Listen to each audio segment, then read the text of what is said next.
Agniveer exam preparation day 1ಗೆ ಎಲ್ರಿಗೂ ಸ್ವಾಗತ. ಇವತ್ತು ನಾನು ನಿಮ್ಗೆ ಹೇಳ್ತೀನಿ ಎಕ್ಸಾಮ್ಗೆ ಯಾವ ರೀತಿ ಪ್ರಿಪೇರ್ ಆಗ್ಬೇಕಂತ ಹೇಳಿ.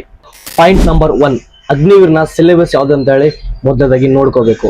ಆಮೇಲೆ ಸಿಲೆಬಸ್ ಪ್ರಕಾರನೇ ನೀವು ನಿಮ್ಮ ಒಂದು ಸ್ಟಡಿನ ಸ್ಟಾರ್ಟ್ ಮಾಡಬೇಕು. ಪಾಯಿಂಟ್ ನಂಬರ್ 2, ನೀವು ಅಗ್ನಿವೀರ್ ಎಕ್ಸಾಮ್ ನ ಈಸಿಯಾಗಿ ಪಾಸ್ ಆಗ್ಬೇಕು ಅಂತಂದಪ್ಪ ಅಂದ್ರೆ ಸೊ ಮೊದಲದಾಗಿ ಒಂದು ಆಫ್ಲೈನ್ ಕ್ಲಾಸ್ ಆದ್ರೂ ಜಾಯ್ನ್ ಆಗ್ಬೇಕು, ಇಲ್ಲ ಆನ್ಲೈನ್ ಕ್ಲಾಸ್ ಆದ್ರೂ ಜಾಯ್ನ್ ಆಗ್ಬೇಕು.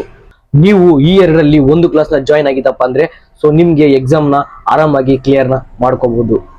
ಹಾಗೇನೆ ಪಾಯಿಂಟ್ ನಂಬರ್ 3, ಸೊ ನೀವು ಆನ್ಲೈನ್ ಕ್ಲಾಸ್ ಅಲ್ಲಿ ಆಗಿರ್ಬೋದು ಇಲ್ಲ ಆಫ್ಲೈನ್ ಕ್ಲಾಸ್ ಅಲ್ಲಿ ಆಗಿರ್ಬೋದು, ಸೊ ಹೇಳ್ತಕ್ಕಂಥ ಕ್ಲಾಸ್ ಒಳಗಡೆ ನೋಟ್ಸ್ ನ ಮೊದಲನೇದಾಗಿ ರಫ್ ಅಲ್ಲಿ ಬರಿಬೇಕು.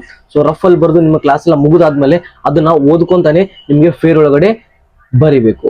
ಹೀಗೆ ಮಾಡೋದ್ರಿಂದ ನಿಮ್ಗೆ ಒಂದ್ಸಲಿ ರಿವಿಷನ್ ಕೂಡ ಆಗುತ್ತೆ, ಆಮೇಲೆ ನಿಮ್ಗೆ ಓದಿದ್ದೆಲ್ಲ ನೆನಪಲ್ಲಿ ಇರುತ್ತೆ. ಹಾಗೇನೆ point number 4, so point number 4 ಬಂದ್ಬಿಟ್ಟು ಏನಪ್ಪಾ ಅಂದ್ರೆ ಸೊ ರಿವಿಷನ್ ಅಂದ್ರೆ ನೀವು ಏನೆಲ್ಲ ಓದಿರ್ತಾರಲ್ಲ ಸೊ ಅದನ್ನ ಮತ್ತೆ ಮತ್ತೆ ಮತ್ತೆ ರಿವಿಷನ್ ಮಾಡ್ಬೇಕು. ಅಂದ್ರೆ ನೀವು ಎಷ್ಟು ರಿವಿಷನ್ ಮಾಡ್ತೀರಾ ಅಷ್ಟು ನಿಮ್ಗೆ ಅದು ಕ್ವಶನ್ ನೆನಪಿರುತ್ತೆ. ಆಮೇಲೆ ನಿಮ್ ಎಕ್ಸಾಮ್ ನಿಯರ್ ಬಂದಾಗಂತೂ ಸೊ ನೀವು ಮತ್ತೆ ಮತ್ತೆ ರಿವಿಷನ್ ಮಾಡ್ತಿರ್ಲೇಬೇಕಾಗಿರುತ್ತೆ. ಹಾಗೇನೆ ಪಾಯಿಂಟ್ ನಂಬರ್ 5, ಫೋಕಸ್.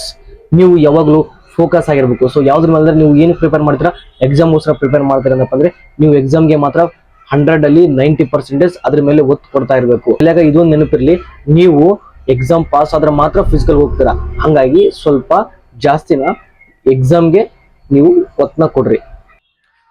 ಹಾಗೇನೆ ಇದೇ ರೀತಿ ಟಿಪ್ಸ್ ನಾನು ಡೈಲಿ ಹಾಕ್ತಾ ಇರ್ತೀನಿ. ಸೊ ಹಾಗಾಗಿ ನೀವು ಹೊಸಬರಾಗಿತ್ತಪ್ಪ ಅಂದ್ರೆ ಸೊ ನಮ್ಮ ಒಂದು ಇನ್ಸ್ಟಾಗ್ರಾಮ್ ಐಡಿನ ಫಾಲೋ ಮಾಡ್ಕೊಳ್ಳಿ. ಹಾಗೇನೆ ಇದ್ರ ಬಗ್ಗೆ ನಾನು ಫುಲ್ ವಿಡಿಯೋನ ಯೂಟ್ಯೂಬ್ ಅಲ್ಲಿ ಕೂಡ ಅಪ್ಲೋಡ್ ಮಾಡಿದ್ದೀನಿ.